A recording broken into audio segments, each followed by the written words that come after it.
कहते हैं दुनिया में मन सबसे ज्यादा शक्तिशाली चीज होती है। अगर किसी चीज को तुम पूरे मन से चाहो तो तुम उसे हासिल कर सकते हो। ये मैं नहीं कहता, ये सभी महापुरुषों का कहना है। लेकिन अगर ये सत्य है, ये सच है, तो जो हम अपने मन से चाहते हैं वो हमें हासिल क्यों नहीं होता है। भाई, कोई भी इंसान अपने मन में दुख तो नहीं चाहेगा, लेकिन वो रहता तो दुखी है। हर इंसान अपने मन से तो कामयाब होना चाहता है, खूब पैसा कमाना चाहता है, लेकिन फिर भी वो कामयाब नहीं होता।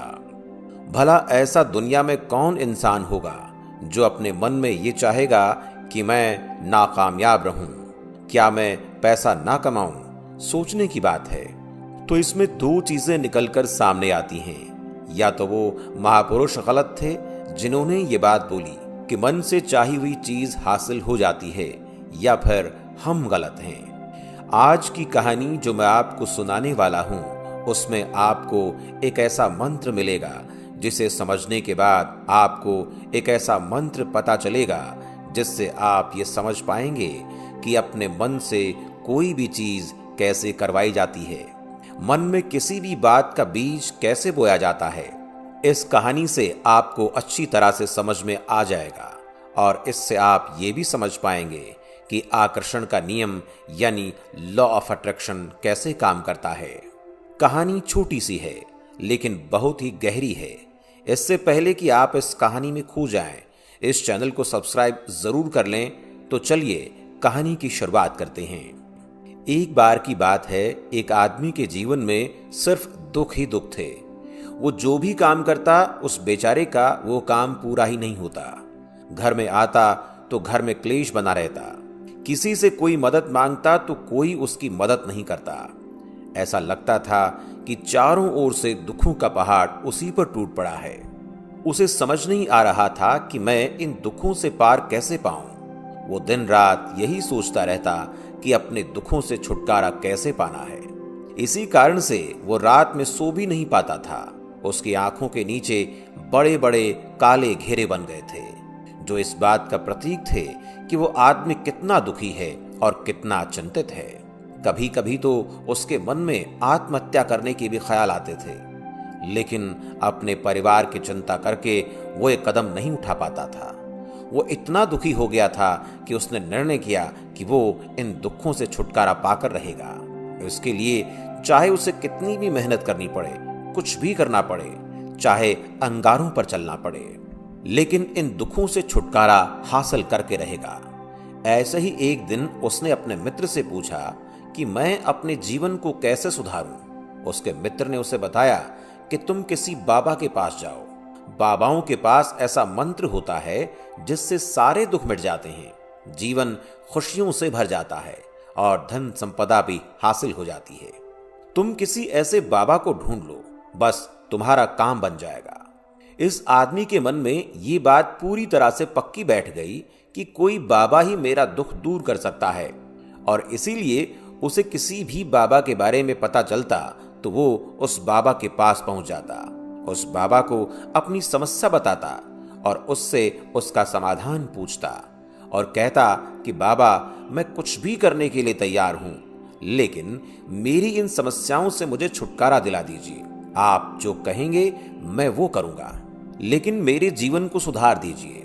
बाबा उसे कुछ टोने टोटके बता देते थे करने के लिए, और बदले में दान दक्षिणा ले लेते थे कि ये टोना टोटका करने के बाद तुम्हारे घर में सुख शांति बनी रहेगी, बस इस टोटके को पूरी विधि के साथ करना। वो आदमी घर लौटकर पूरी विधि के साथ टोने टोटके करने लगा, लेकिन बहुत टोने टोटके करने के बाद भी उसके जीवन में कुछ बदलाव नहीं आया। इसके विपरीत उसका जीवन और ज्यादा दुखी हो गया। जो भी बाबा उसे टोना टोटका देता था, वो बदले में उससे दान दक्षिणा लेता था, जिससे उसका धन भी धीरे धीरे खत्म हो रहा था। इससे उसके जीवन में दुख और ज्यादा बढ़ गए। तब उसे लगा कि बाबाओं के पास जाने से तो मेरे जीवन में दुख कम होने के बजाय बढ़ते ही जा रहे हैं, तो मुझे क्या करना चाहिए? बाबाओं के पास जाऊं या ना जाऊं? फिर एक दिन एक आदमी ने उसे बताया कि तुम अपने घर में किसी पंडित को बुलाकर हवन करवा लो। हवन होगा, घर शुद्ध हो जाएगा। कोई भी बुरी ऊर्जा होगी घर में तो वो घर से बाहर चली जाएगी। किसी पंडित को बुलाकर पूरे विधि विधान से मंत्रोच्चारण करवाओ, हवन करवाओ, जिससे घर में सुख शांति आए। उस आदमी के मन में ये बात बैठ गई और उसने एक पंडित को अपने घर पर बुलाकर हवन करवा लिया। हवन अच्छी तरह से संपन्न हुआ।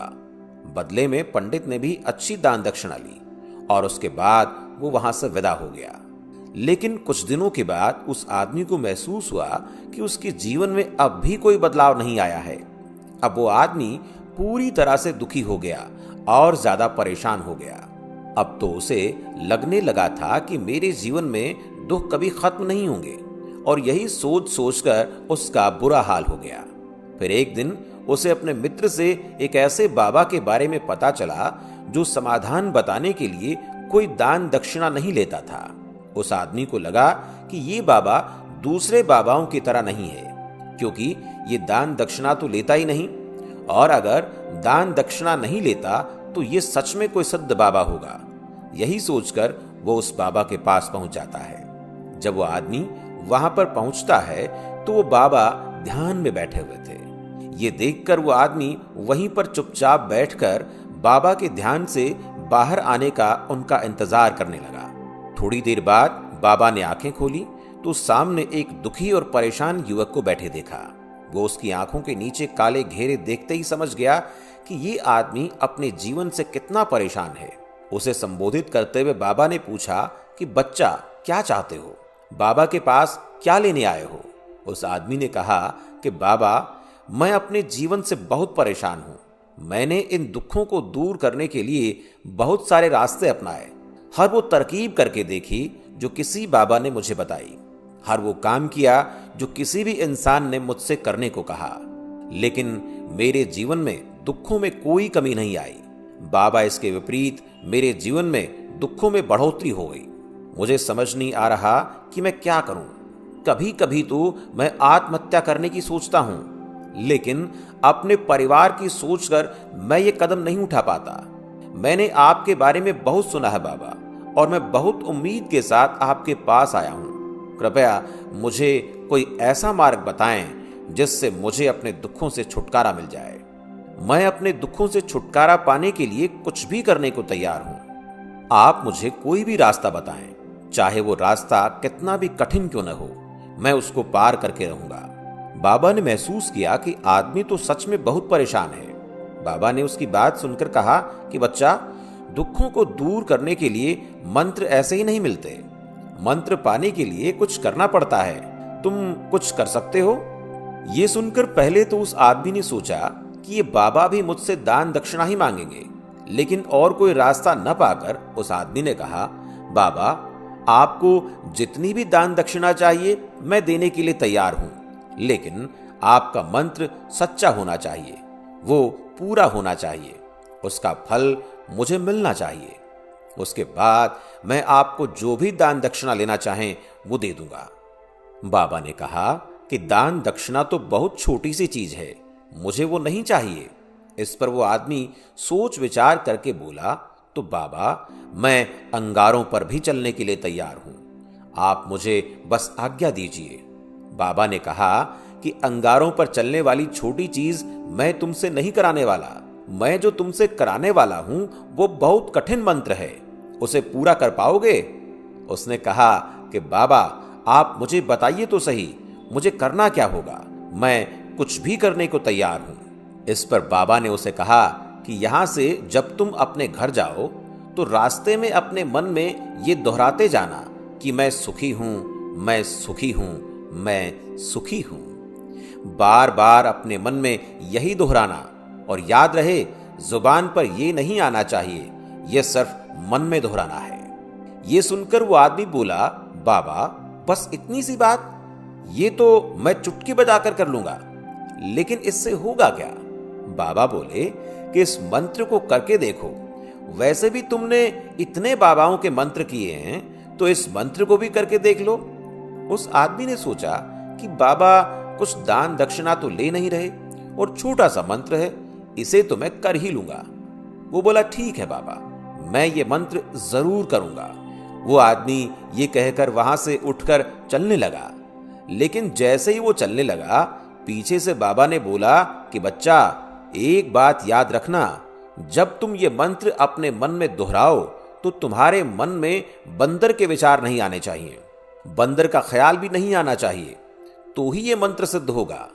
वह आदमी बोला, मुझे तो आज तक बंदर का कोई विचार नहीं आया, तो अब क्यों आएगा? आप चिंता मत करिए बाबा, मैं बस मन में यही दोहराऊंगा कि मैं सुखी हूं, मैं सुखी हूं। इसके अलावा बंदर का कोई विचार मेरे मन में नहीं आएगा। ये कहकर वो आदमी वहां से चल दिया।